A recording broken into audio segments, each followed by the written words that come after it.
Greetings, Nick Bowcott with Sweetwater here, and welcome to 5 ACDC riffs you've probably forgotten.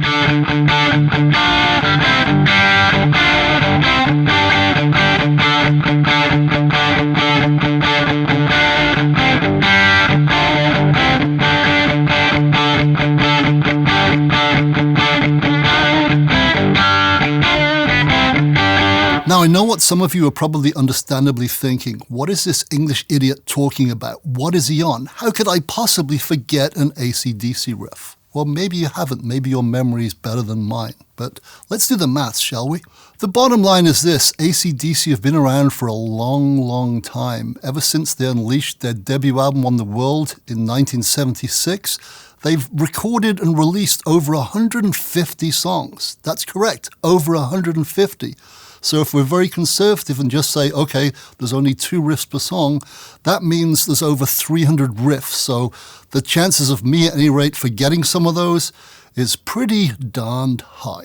Anyway, enough of my blabber. Let's look at 5 riffs I've allegedly forgotten, and we'll do them in chronological order. First up is a song called Overdose from 1977's Let There Be Rock album. It starts with a couple of, false starts on 2 of the first chords we ever learned. The open E chord, which is easy, and the open B7 chord, which was the bane of my existence when I first started, and to be honest with you, still is now. I think because it uses all 4 fingers and they're all kind of scrunched. The good thing is, at the start, it's just arpeggiating those 2 chords. So it's the root and then the notes of the chord on the G, B, and E strings. So we don't have to finger every single note, but I'll try and do it anyway. This is what the intro sounds like.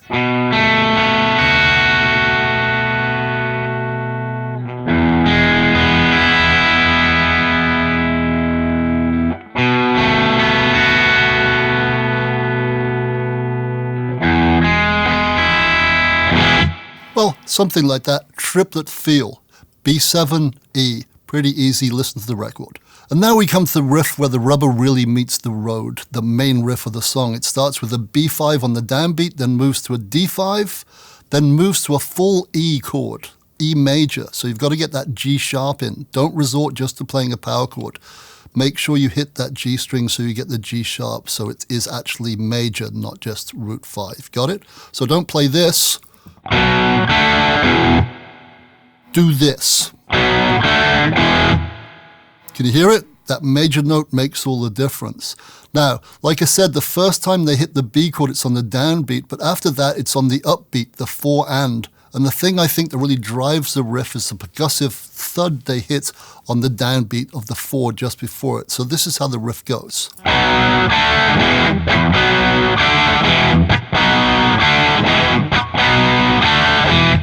Hear what I mean? That percussive chunk really drives it, in my humble opinion. So that's riff 1. I don't need to play it slowly because it's pretty easy. 3 chords, B5, D5, E major. Criminally forgotten riff number 2 came out a year later in 1978 on the classic Power Age album. It's from the song What's Next to the Moon. Now, the main riff of the song could well be one of the easiest riffs to play ever. It's brilliant, but it's really, really simple. It's 3 notes and 2 chords. The 3 notes are the open D string, followed by the open A string, followed by the open low E string. Then the first chord is an inverted D5 power chord, which means you just hit the open A and D strings together. And then the second chord is an inverted E5, which means you just bring your first finger down on the A and D strings at the 2nd fret and hit them again. So it literally is the ultimate 1-finger chord, and you only use your 1 finger at the very, very end for the last of the 5 notes. This is what it sounds like.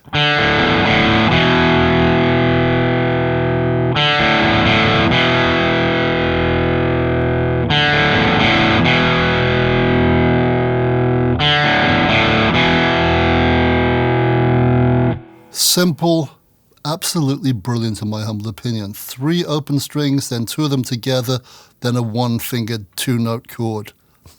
That's AC/DC, the power of the riff. The next riff is the exact same thing except moved 1 string closer to the floor. So instead of going open D, open A, open E, I go open G, open D, open A and do the exact same thing. So another 5 notes, 4 of which are just open strings and then 1 finger. And this is what it sounds like.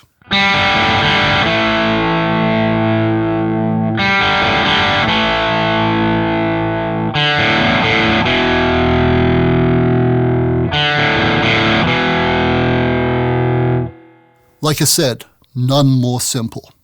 Next up, let's quickly look at the chorus, which is another very easy move. It's E5 to A5 to D5. So we're just doing power chords across the neck, moving vertically down. So E, A, D. That's it.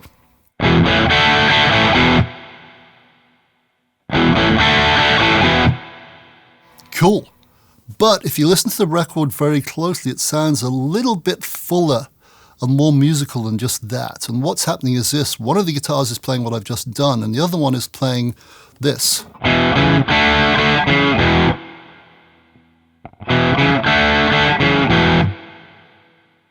Almost the same thing, except when the other guitar plays the A, it's playing C sharp and E, so it's playing the third and the fifth of the major chord, so it's making it major. The other two remain power chords, so the E and the D remain power chords, but that clever shift, that addition of the C sharp, makes that second chord have a major tonality. Pretty cool. Effective, brilliant use of two guitars. Last, but certainly not least in my trio of forgotten riffs, shame on me, from the Bon Scott era, is this rapid-fire beauty.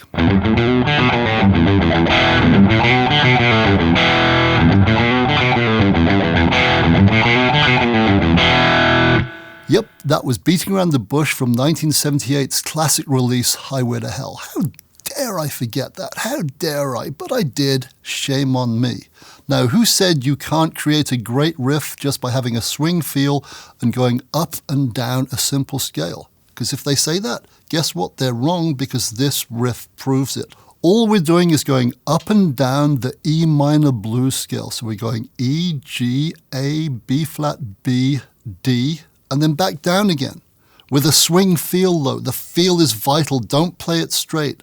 As Angus once told me, Malcolm's favorite saying was, if it doesn't swing, doesn't mean a darn thing. So get that swing. This is what the riff sounds like slowly. And I'm picking most of the notes, but I am doing a hammer-on on the way up and a pull-off on the way down. I'm hammering from the B-flat to the B on the way up, and I'm pulling off from the B-flat to the A on the way down, and I'm picking the rest. It sounds like Angus might be picking the whole lot. I don't know. Just play what sounds right to you, but it really is rapid fire. But this is what it sounds like slowly.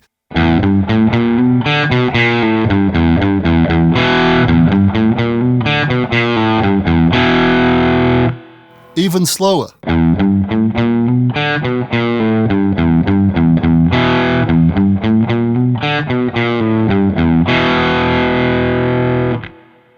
So there you have it. Pick as many notes as possible, play it up to speed with the record, but make sure you've mastered it slowly first. And remember, swing that sucker so it means something, so it's got that patented ACDC groove.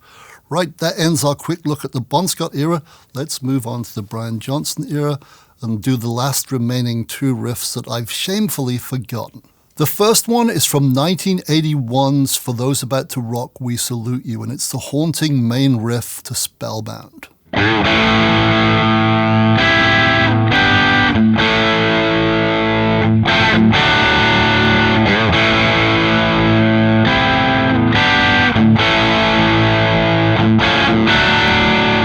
This riff might seem simple because it's so slow. In fact, I'm probably playing it too fast because the record's at like 94 beats per minute. But it's actually tough because of the way you've got to let notes ring and also time the chords perfectly. Those first two chords up the neck, the C to the G, you've got to let that open A string ring. And when you do it right, they sound beautiful because you get this effect. But you don't strike them when you play the chords. You've got to let it ring from... Makes sense? If you don't do that, it loses something. It loses some of the haunting vibe. After those two, we go back to another A5 power chord, and the downbeat palm muted open A just before hitting that on the upbeat is pretty important. It's an integral part of the riff. It might seem incidental, but it's not. Listen carefully and hear what I mean. Then the next two chords, the F and the D, do have that open A string ringing, and they sound like this.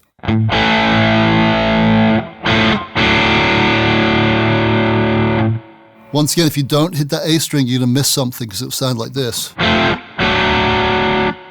This is much better.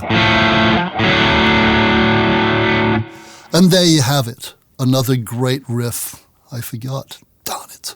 And so, my friend, we've reached the final of my 5 riffs from ACDC I forgot. And this is Shake Your Foundations from 1985's Fly on the Wall. And this is a really, really cool riff because it's very syncopated. It requires some very tight palm muting. And the timing is weird. Like I said, it's kind of syncopated. So this is definitely one of those riffs that if you can't hum it, you probably can't play it. So listen to it a few times before you tackle it.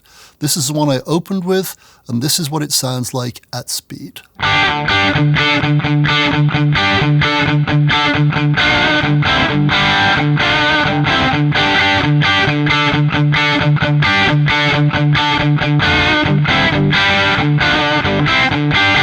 Like I said, deceptively difficult. That palm-muted open D string has to be on time every time, and so do the chords. And the other important thing is, don't forget the vibrato on the D minor dyad here.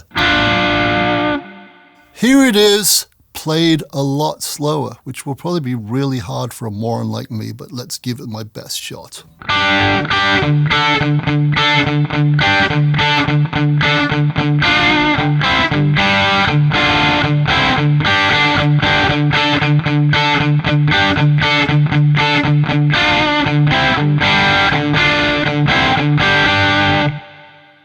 Phew, that was not the first take, folks. Hard, deceptively hard.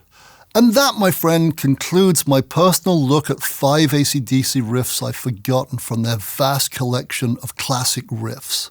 And they were all great, so shame on me. But before I go, I've got a question to ask of you, actually a favor.